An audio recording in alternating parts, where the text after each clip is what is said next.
Action. Right. Good afternoon. Hello. Guten Tag. Wie geht's?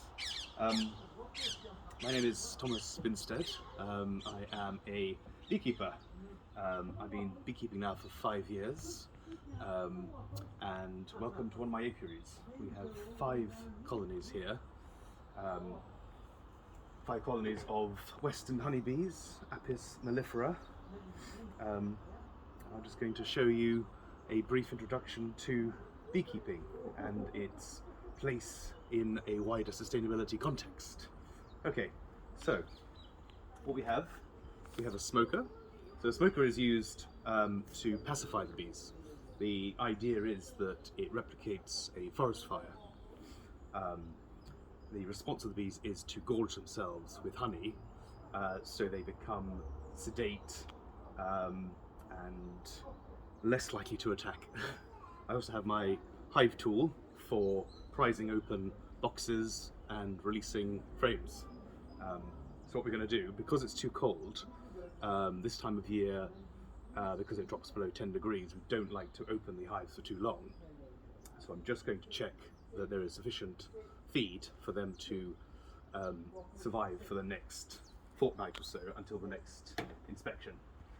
Right, so without further ado, I'm going to smoke them, put my hood up, very important, and then we can have a look to see how much food they have available.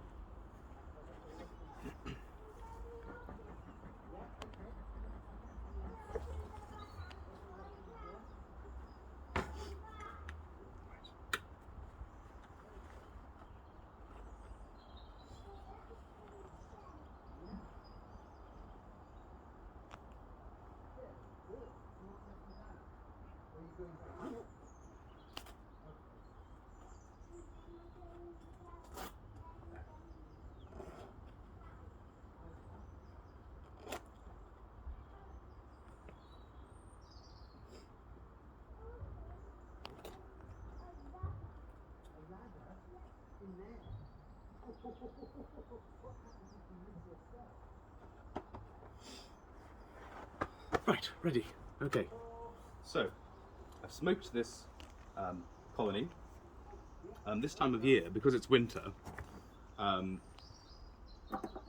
colony will form into a cluster. So it will ball together to keep warm. The centre of that will be the queen, because she's the most important. She is essential for the survival of the colony for the next year. So we have to keep her alive. And what happens, as I say, they cluster and they will beat their wing muscles to maintain a constant temperature around human body temperature. And it's for this reason why they need to collect nectar to turn into honey during the year, so there's sufficient carbohydrate to eat during the winter so they can keep buzzing. But let's have a look inside. So we're not going to open the actual body of the hive, just the top, to make sure there's enough sugar. Problem is, these are small colonies.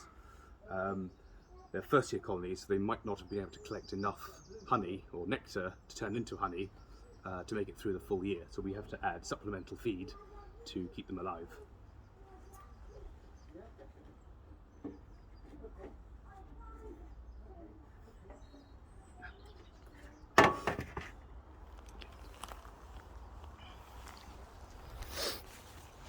So, as you can see, the bees have been eating away at the feed, which is a good sign. It shows they're alive. We don't know whether there is actually a queen in here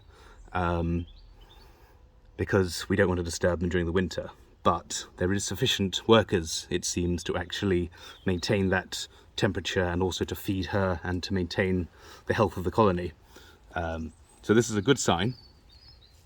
In fact, there is plenty of feed left for them, so I think what we can do is actually pack this away and not come back for another 2 weeks or so. We don't want to disturb the colony because they have to maintain the temperature within the colony.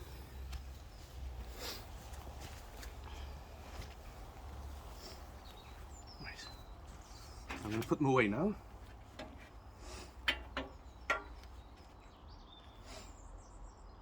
One thing we have to check for is condensation, though. It's not actually the cold which is the problem for bees, it is the damp. The damp is actually the killer. but it seems actually they seem to have enough ventilation within the colony to for the water vapour to escape.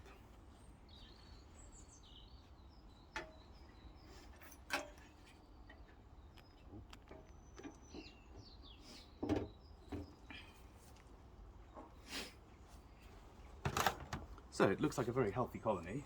It's small, but it should survive until next spring. Gives the right weight.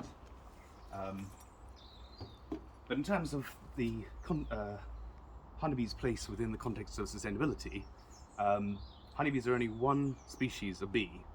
In the United Kingdom, we have probably around 270 or so, of which there is one honeybee. There may be around 24 bumblebees, and the rest are solitary bees that do not overwinter. They will lay their eggs in a bamboo shoot or a little crevice or underground, and then the adults will die, and then only the egg will persist over winter and then emerge in the spring.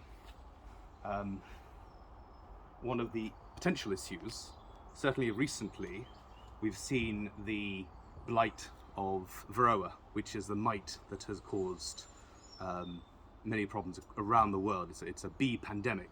So this is a parasitic mite, an